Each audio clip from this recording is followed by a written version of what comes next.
वो खुदा कर सकता है. Only God can do this. And we give him all the praise and glory. और सारा आदर और महिमा हम उसी को देते हैं. Amen. Amen. ये एक जीवित कलीसिया है. This is a living church. जहाँ पर यीशु मसीह चलता और फिरता है. Where Jesus himself walks.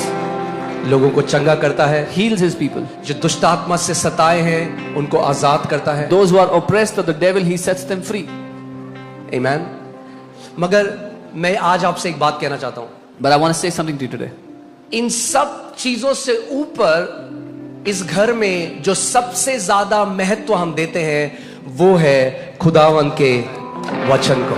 Above all of these things, the preeminence in this house is given to the word of God. That is the most important thing in this house. Amen. बीमारी से आजाद हो जाना बहुत अच्छा है. It's very good to be healed of sicknesses. दुष्ट आत्माओं से बाहर आ जाना बहुत अच्छा है. It's very good to be delivered of demons. मगर उसके बाद But after that, हम उसके साथ चलना है. we have to walk with him अपनी आखिरी सांस तक. till our very last breath. आखिरी सांस तक विश्वास योग्य रहना है. We have to be faithful till our very last breath. Amen. कि पौलुस प्रेरित की तरह हम सब कह सकें, मैंने अपनी रेस को पूरा किया है, मैंने अपने विश्वास को थामे रखा है. So that like Paul the apostle, we can all say, I have completed, I have finished my race, I have held on to my faith, I have preserved my faith. Amen. ये मेरी प्रार्थना है इस कलीसिया का अगुवा होते हुए कि हर एक मेंबर इस कलीसिया का अपनी रेस को पूरा करे प्रभु यीशु मसीह के नाम में. This is my prayer as the leader of this church, that every person in this house, every member of this church will complete their race, will finish their race well. Amen. ये हमारे जीवन का असली उद्देश्य है. That is the real purpose of our life.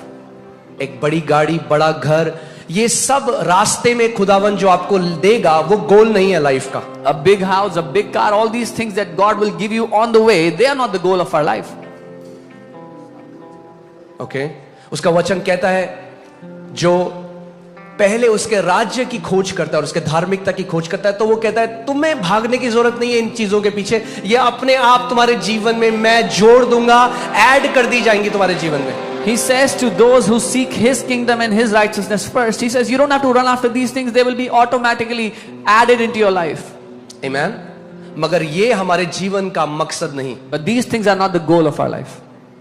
असली में एक सक्सेसफुल व्यक्ति वो नहीं जिसने एक बहुत बड़ा बिजनेस बना दिया.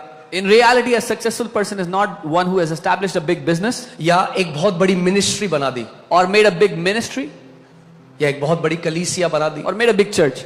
ये सक्सेस नहीं. That is not success. Success ये है कि आखिरी में हम कह सके मैंने अपनी दौड़ को पूरा किया है. Success is that at the end we can say I have fulfilled my race.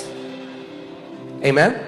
So जब वो गोल होगा हमारे जीवन में, So when that is the goal of our life, मैं आज आपको एक बात बताता I want to हूं, tell फिर you वचन की तरफ चलेंगे. then we'll go to the word.